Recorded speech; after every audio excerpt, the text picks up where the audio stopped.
Chapters 775 to 779. Chapter 775, Cleaning. Zhang Yi returns to Tianhai City by Blizzard City Express train. At dawn he wakes to bustling activity. The city is under martial law, troops scouring for remaining samsara traitors. Some neighbors have already been arrested, political cleansing is swift. Zhang has little interest in such politics. After his breakneck past, he's relieved to be home. He goes to change, and is surprised to see his friends are worried about his well-being. A doctor from the Tendu medical team quickly checks on Zhang. Nurses flutter around, acclaiming him as the hero of Blizzard City. The doctor urges Zhang to get a full checkup for internal injuries, but Zhang remembers Zhu's odd warning about comprehensive exams and politely declines, saying he has his own doctor. He can't shake the unease, something about that word comprehensive felt dangerous. He quickly excuses himself, feeling eyes of regret follow him. Later, Zhang meets with Tu Yunlai and a returned Tengu squad. They thank him for saving them, especially since Bailey is still recovering. Meanwhile, the Tengu soon join the local crackdown, rounding up anyone linked to the Samsara squad. Because Tianhai is smaller, traitors easily surface, many are jailed or eliminated. The city atmosphere is tense, but Zhang keeps to himself, staying indoors, listening to distant sirens and support convoys leaving for Blizzard City. At night, exhausted, Zhang finally sleeps, thankful to live in peace, at least for now. Chapter 776, Idle. A week later, Zhang Yi reviews the cleanup outcome. To minimize unrest, Zhu Jing mostly spared low-level participants, executing only the key conspirators. Zhang thinks Zhu showed genuine courage and wisdom, a mark of a great leader. Meanwhile, Yang Xinxin has returned from Tengu's posting to Linhai, and Liang Yu is at home healing. Zhang asks about population. Tianhai's birth rate had plummeted during the chaos. He now urges incentives to encourage children. Xinxin jokes about ancient practices, waiting longer between births, multiple wives etc., but Zhang shrugs such future concerns off. He only cares that his family and friends live well. Zhang's mind then drifts to his younger students. Uncle Yu and Su will head to Blizzard City to train with Deng Group's mutant transformation program.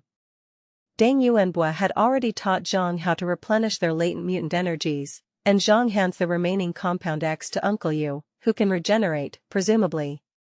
Uncle Yu grins eagerly at the chance to gain power.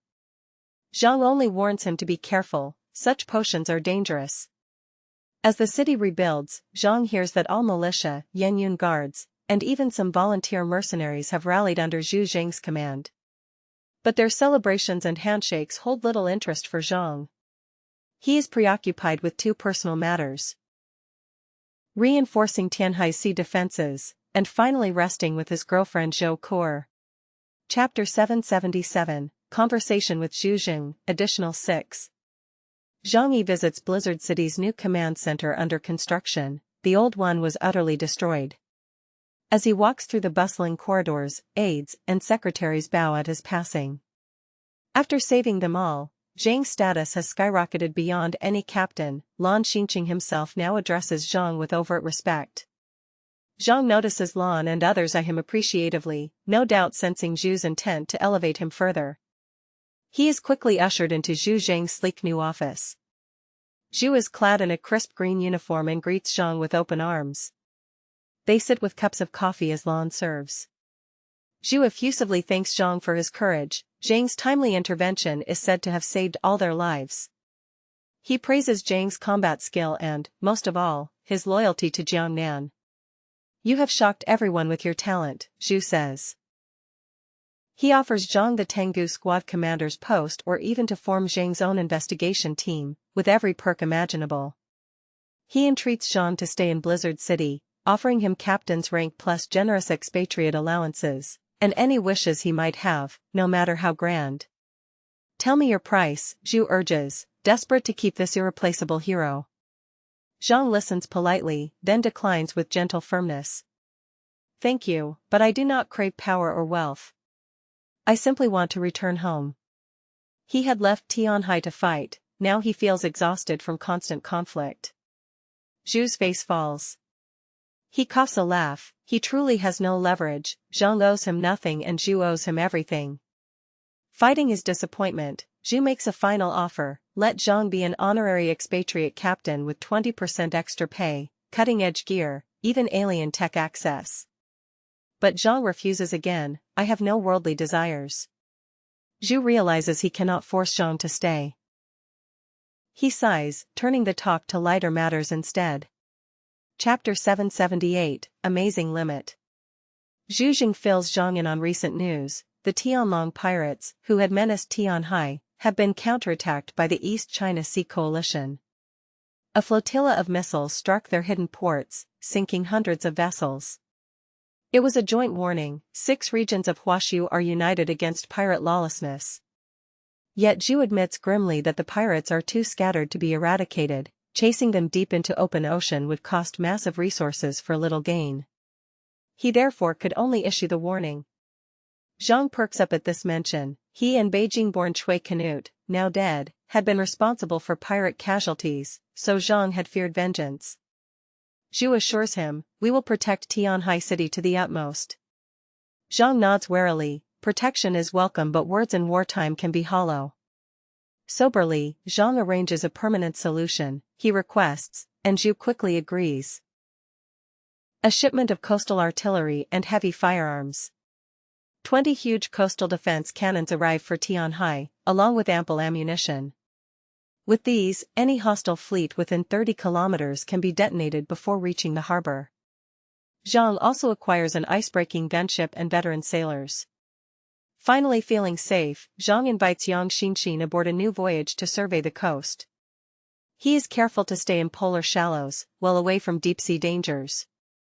Zhu Jing waves farewell, standing at the dock as Zhang departs. Once Zhang is gone, Zhu muses aloud: what kind of person needs neither wealth, status, nor women? How can I ever bind such a soul to my service? His voice trails as he realizes it may take more than gifts to keep Zhang loyal. Chapter 779, Preparing for a Sea Trip. Deng Yuanbua, Dao's former captain now allied with Zhu, imparts one more favor. He teaches Zhang Yi and allies how to boost their low-level mutant powers. By rare chi preservation techniques, Uncle Yu and Fatty Su, both strong but underpowered mutants, can replenish their essence and approach the cap of their current limits. Grateful, Zhang accepts the help, knowing he will owe Deng more in the future.